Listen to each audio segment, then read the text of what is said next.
नमस्कार साथियों, Mahesh Taneja Indian and world history YouTube channel पर एक बार फिर आपका स्वागत है। आज हम बात करने वाले हैं अशोक के ही अभिलेखों की अंतिम श्रृंखला की, और इस अंतिम श्रृंखला में हमें बात करनी है अशोक के लघु स्तंभ लेखों की। लघु स्तंभ लेख,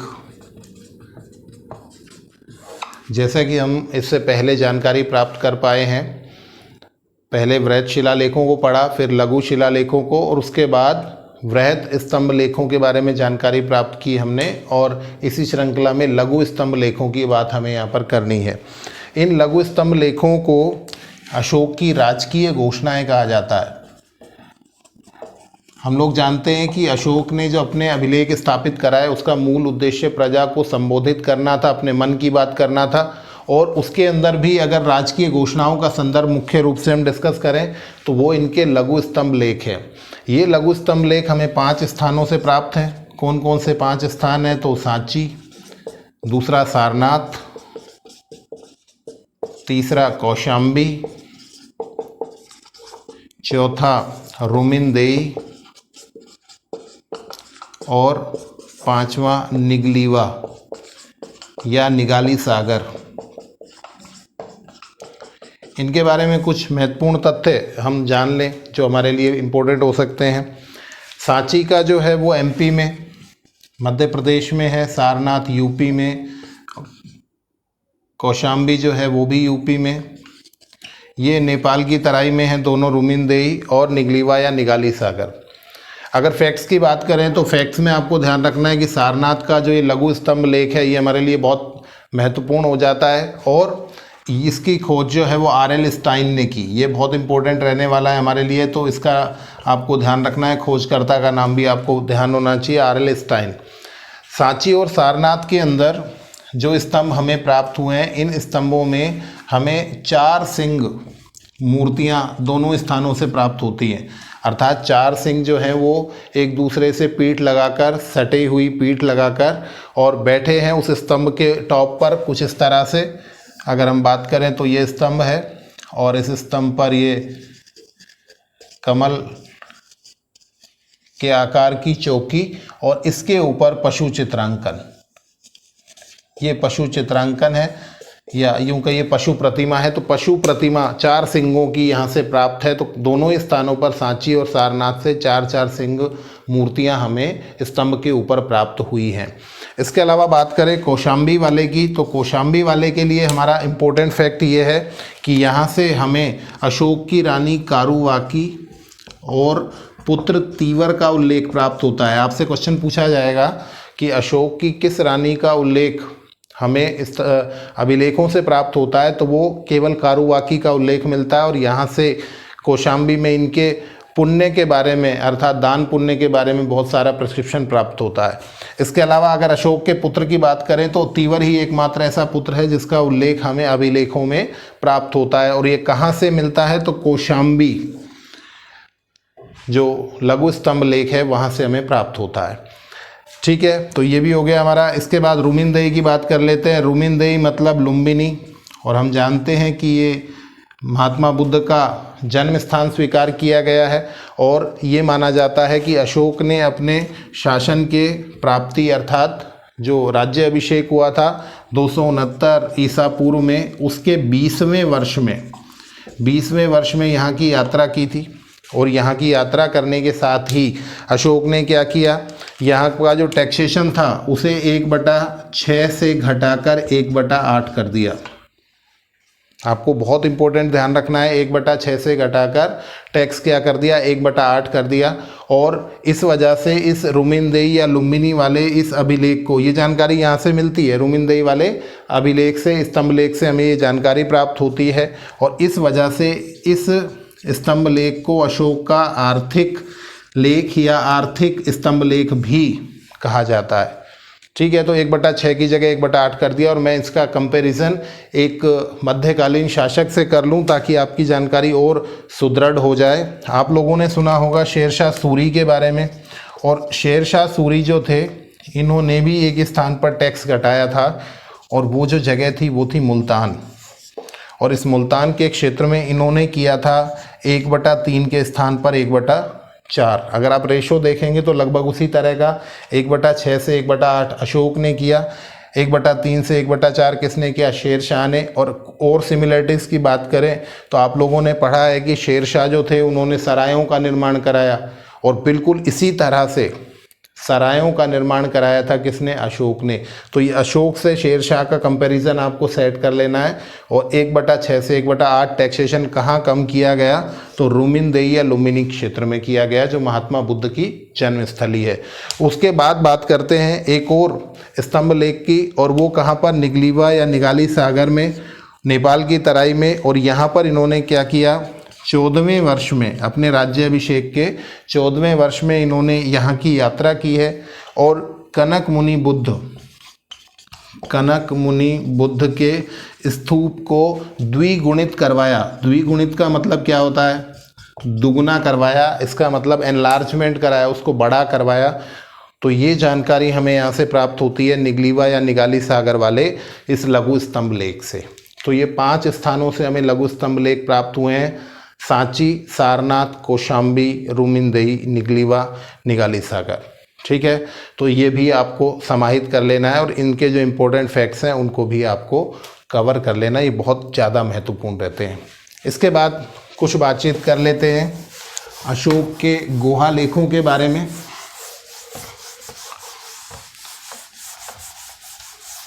देखिए, अशोक के गुहा लेख का मतलब क्या है, जो गुफाओं में लेख लिखे गए वो क्या कहलाते हैं, वो गुहा लेख कहलाते हैं। और गुहा लेख के बारे में जो इम्पोर्टेंट फैक्ट है वो ये कि अशोक ने बराबर की गुफाएं, कौन सी गुफाएं, बराबर की गुफाएं कहाँ पर हैं, बिहार में, बराबर की पहाड़ियों में है, इस वजह से बराबर की गुफाएं कहलाती हैं। यहाँ पर इन्होंने आजीवक संप्रदाय के भिक्षुओं के लिए, किन के लिए, आजीवक संप्रदाय के भिक्षुओं के लिए गुफाओं का निर्माण कराया, उन्हें भेंट की। और ये 4 गुफाएं की जो प्रसिद्ध हैं उनका नाम हमें यहाँ पर ज़रूर जानना है, कौन कौन सी हैं। इसका डिस्कशन हम हल्का सा कर चुके हैं। सुदामा, विष्णु झोपड़ी, सबसे प्राचीन जो है वो सुदामा गुफा मानी जाती है, सुदामा, विष्णु झोपड़ी। इसके अलावा लोमश ऋषि,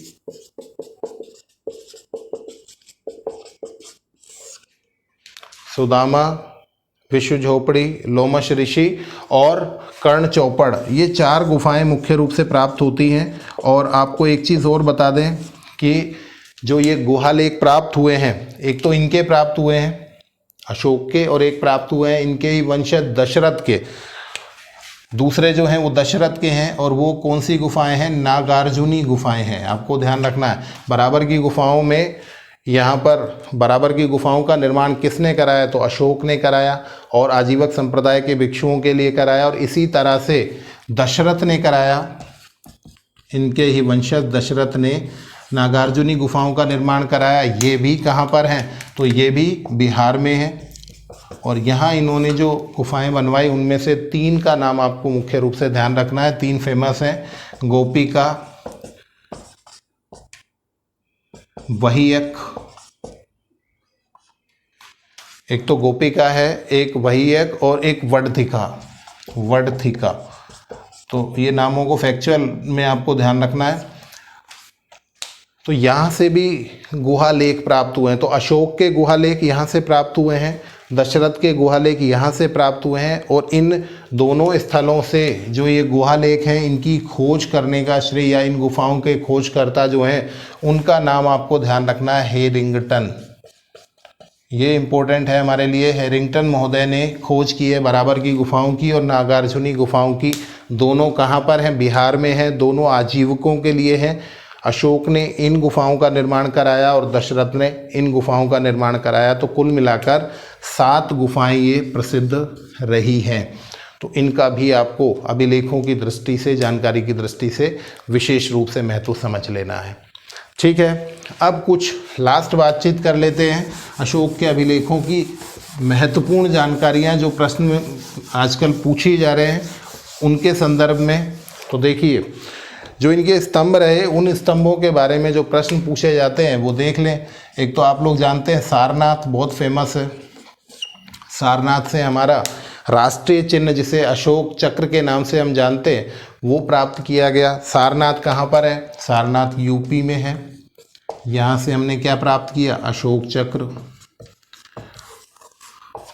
कैसा है? ऐसा एक स्तंभ है, इस स्तंभ के ऊपर वही अवांगमुखी कमल, और फिर हम बात करते हैं कि 4 सिंह। कितने सिंहों का? 4 सिंहों का यहाँ पर समावेश मिलता है, अर्थात 4 सिंहों की संयुक्त प्रतिमा प्राप्त होती है। और यदि मैं ये कहूँ, इसको मैं स्तंभ को यहाँ बना दूँ एक बार, तो जानकारी और ज़्यादा ठीक हो जाएगी आपके पास। ये 4 सिंहों का हम कह रहे हैं ऐसी एक प्रतिमा प्राप्त होती है। 4 सिंह एक साथ पीठ सटाकर आपस में जुड़े हुए, चारों दिशाओं में एक एक मुख है, जिस तरह से ब्रह्मा का होता है, चतुरानन ब्रह्मा का, उस तरह से 4 सिंह यहाँ पर प्रतिमा के रूप में है। और यहाँ नीचे की ओर एक चक्र है और 4 पशुओं का चित्रांकन हमें यहाँ से प्राप्त होता है। 4 पशु कौन कौन से हैं? बहुत इम्पोर्टेंट है। एहोल, आपको इस तरह से याद रखना है, एक फॉर्मूला सा। एहोल का मतलब क्या है? एलिफेंट हाथी, हॉर्स घोड़ा, ऑक्स वृषभ बैल, और लॉइन शेर। कौन कौन से हैं? इनको क्रमशः पूछा जाता है आपसे। तो elephant, horse, ox and lion, एहोल, इस तरह से याद रखेंगे कि 4 पशुओं का चित्रांकन हमें यहाँ पर प्राप्त होता है। एक बार प्रश्न पूछा गया कि क्या इसमें सत्यमेव जयते लिखा हुआ है, तो आपको ध्यान रखना है यहाँ सत्यमेव जयते लिखा हुआ नहीं है, वो मुंडकोपनिषद से हमने प्राप्त किया है। एक और बहुत बड़ी विशेषता जो सारनाथ के स्तंभ की हमें प्राप्त होती है वो ये कि जहाँ पर ये 4 सिंह हैं, उन सिंहों के शीर्ष पर एक चक्र और था। ये बहुत इम्पोर्टेंट फैक्ट है और आजकल एग्ज़ाम में पूछा जा रहा है। जो स्तंभ शीर्ष पर एक और चक्र था और उस चक्र में कितनी तीलियां थी? स्तंभ शीर्ष पर जो चक्र था उसमें कितनी तीलियां थी? आपको ध्यान रखना है, जो हमारा राष्ट्रीय चिन्ह है, जो हमने यहाँ से अशोक चक्र का राष्ट्रीय चिन्ह के रूप में प्राप्त किया, यहाँ पर तो कितनी तीलियां हैं? तो ये तो 24 तीलियां हैं, जो हमारे 24 घंटे चलायमान रहने या प्रगति करने के प्रतीक के रूप में स्वीकार की जाती हैं। परंतु इन सिंहों के शीर्ष पर एक और चक्र की बात की जाती है, और ये जो चक्र था इसके अंदर आपको बताएं 32 तीलियां थी। और जब मैं 32 तीलियां थी का उपयोग कर रहा हूँ, इसका मतलब क्या है कि ये खंडित हो गया, टूट गया, और इसके अवशेष हमें प्राप्त होते हैं पटना संग्रहालय में। कहाँ पर मिलते हैं? पटना संग्रहालय में मिलते हैं। तो ये भी एक बहुत इंपॉर्टेंट फैक्ट है, एग्ज़ाम में आ जाता है, तो काफ़ी बार लड़के भ्रमित हो जाते हैं। तो यदि वो ये कहता है कि चक्र में कितनी तीलियां चित्रांकित हैं, तो चित्रांकित तो 24 हैं, पर स्तंभ शीर्ष पर जो चक्र था उसमें कितनी तीलियां थी, कितने आ रहे थे, तो उसका आंसर हमारा क्या होगा? 32 होगा। तो ये भी हमारे लिए इम्पोर्टेंट है, और इन 4 पशुओं के बारे में भी आमतौर पे प्रश्न बनाया जाता है। तो सारनाथ का ये आपको ध्यान रखना है। 4 सिंह यहाँ पर हैं, ये भी ध्यान रखना है। और इसी के साथ मैं यहाँ पर कंपेयर कर लेता हूँ सांची को, और सांची जो एमपी में है, यहाँ पर जो स्तंभ प्राप्त हुआ है उसमें भी कुछ इसी तरह की विशेषताएं हैं, और यहाँ भी आपको 4 सिंह प्राप्त होते हैं। तो 4 सिंह कहाँ कहाँ से प्राप्त होते हैं स्तंभ शीर्ष पर? तो कहाँ कहाँ पर है? तो आपको ध्यान रखना है, एक तो सारनाथ में और दूसरा सांची में। ठीक, चलते हैं आगे, कुछ और स्तंभों की बात कर लेते हैं जहाँ पर पशु मूर्तियाँ हमें देखने को मिलती हैं, और हमसे एग्ज़ाम में इसके बारे में प्रश्न पूछा जाता है। देखिए कौन कौन से हैं, यहाँ मैं शॉर्ट में लिख दूँ ताकि आपको याद रहे। हमने पढ़ा सारनाथ में, तो सारनाथ में 4 सिंह हैं,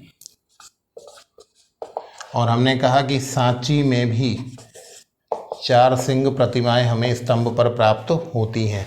इसके बाद 3 एक क्रम में मैं लेकर जा रहा हूँ। लोरिया नंदनगढ़, लोरिया नंदनगढ़ में आपको प्राप्त होगा 1 सिंह। लोरिया नंदनगढ़ कहाँ पर है? तो ये बिहार में है, और यहाँ पर स्तंभ पर कितने सिंहों की मूर्ति प्राप्त होती है? तो 1 सिंह की मूर्ति प्राप्त होती है। और यहाँ एक फैक्ट मैं अलग से बता दूँ आपको कि इस लोरिया नंदनगढ़ वाले स्तंभ पर औरंगजेब का एक लेख प्राप्त होता है। औरंगजेब का लेख हमें कहाँ से प्राप्त होता है? लोरिया नंदनगढ़ वाले से। और आपको बता दें, जो प्रयाग वाला स्तंभ था, उस प्रयाग वाले स्तंभ के बारे में जो हमने आपको बताया कि कौशाम्बी से इलाहाबाद या प्रयाग में अकबर ने शिफ्ट कराया, तो वहाँ पर हमें जहांगीर का लेख प्राप्त होता है, बीरबल का नाम प्राप्त होता है। तो उसको भी आपको यहाँ पर कंपेयर कर लेना है। लोरिया नंदनगढ़ से औरंगजेब का हमें लेख प्राप्त होता है।